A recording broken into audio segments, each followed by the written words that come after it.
crouching. All right, you got so-called white people that's activists for blacks. You had a one white guy, oh, it's wrong. And man, that's just him humbling himself. Because if it really came down to it and he had to choose sides, he gonna choose his side. It's natural. You gonna choose your people. So that's a part of him humbling himself. You know, the goddamn white man that say, oh, the injustice in America is against black people, and then they leave out the so-called Latinos like they ain't going through it too. But the injustice in America against black people is wrong. It's wrong, and we gotta change. Man, you really think they mean that shit, man? You really think that a so-called white man gonna put his neck on the line for you? That's a part of him humbling himself and going and crouching. See, because Esau tries to play both sides. So Edom might have hate your fucking guts, but he'll smile in your face. Because in his mind, he keeping you off balance, which he is. I mean, you know, it ain't even in his mind. He keeping you all off balance. Because what do Jake say? All white people ain't bad. It's just certain, nigga, all of them bad. All of them. Because going back to Jacob and Esau, the genesis of the quote-unquote beef that we have with each other, right, spiritual. They all hate you, bro. They're all gonna get over on you or try to move on you sooner or later. You know, it's within them, man. So that's why we were given this commandment, man, given this piece of wisdom. Though he humble himself and go up crouching, yet take good heed and beware of him. That's when you gotta watch him. Taking good heed and shit. It's like it, but when he crouching and humbling himself, that's when you really gotta watch him, because that's how he does. And that goes back to the characteristics of Esau. That's how he's conquered everything. He come peaceful first. When he came over here with Gad and them, like the end of that movie Apocalypto, when they was riding on the boat and they had the, you know, the cross and yeah, we cool, we coming, we alright, you know what I'm saying? We ain't coming on no, that was like a sign of peace from what I interpreted from the movie. Like, they coming in peace, it's all good. We got the cross, you know, we cool, man, it's all good. But then they slay. Just like sticking with Gad, Esau got close to Gad. You know what I'm saying? Gad taught him how to survive on the land, what was good to eat, what wasn't good to eat, how to grow crops. You know, they came over here and they was a bunch of savages, man. Niggas eating with their hands and shit. Esau's a dirty dude, man. You know? So they civilized them. Even going back to the Moors, all right, they civilized those Edomites.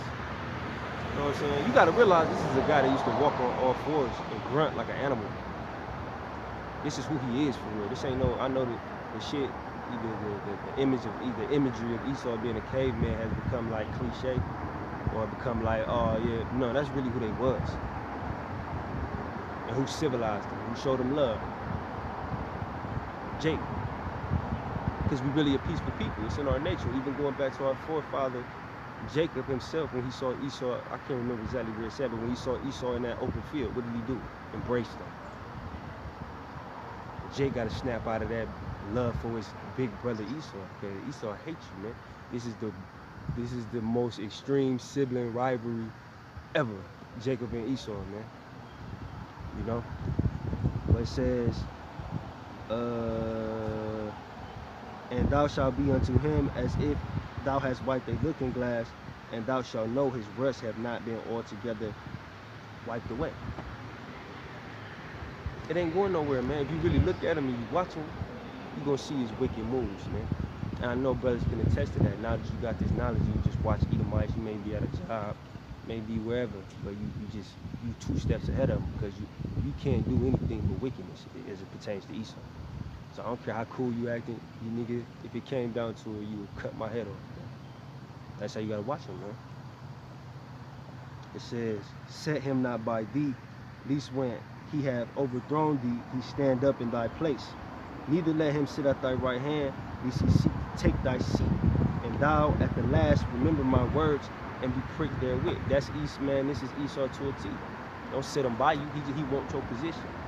Think about all them them Israelite inventions.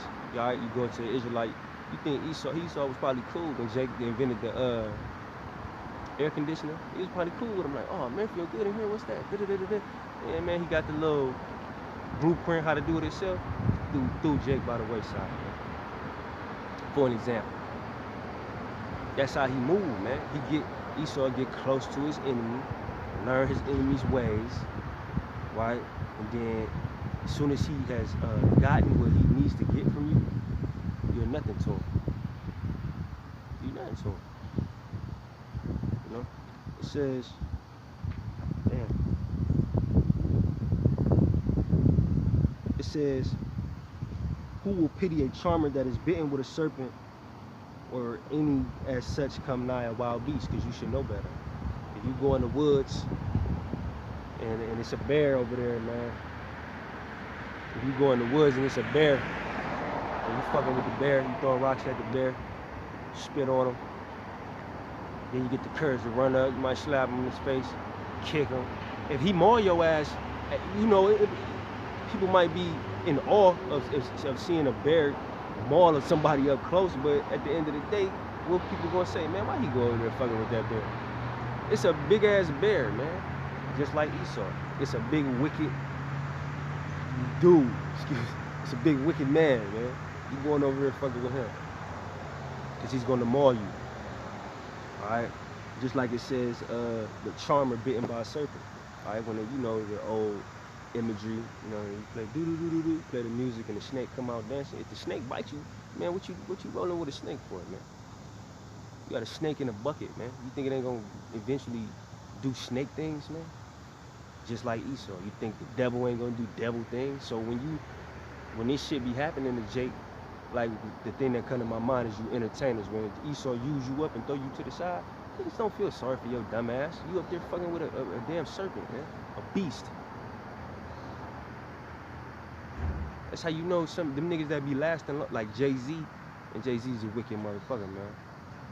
He's wicked, man. Ain't no way you can last that long in a room or in a movement or an organization or whatever the fuck you want to call it with Esau, and you just okay, man. Jay-Z's wicked, man. He's doing some whole other shit to stay in that position, all right? Because Esau's natural instinct when it comes to Israelites is to be the serpent and to be the beast, basically to turn on you, all right?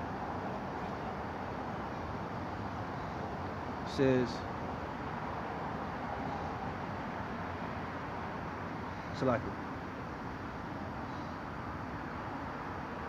an enemy, this verse 16, an enemy speaketh sweetly with his lips, but in his heart he imagineth how to throw thee into a pit.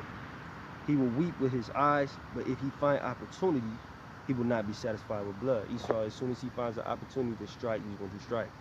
An enemy speaks sweet with his lips.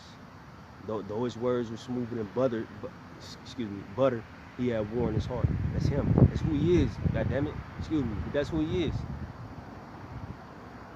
Shit. I mean, how many times can somebody trick you with the same trick? It come to a point, if somebody finesse you one time, okay, they wrong. But if you keep getting finesse, you just a lick, bro. It's not their fault no more. And that's 2/3 of the nation of Israel. Just a lick for Esau, man.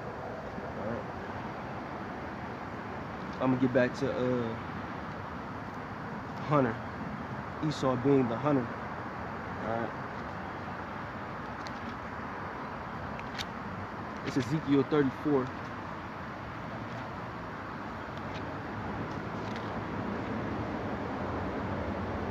It says Ezekiel 34, and I'm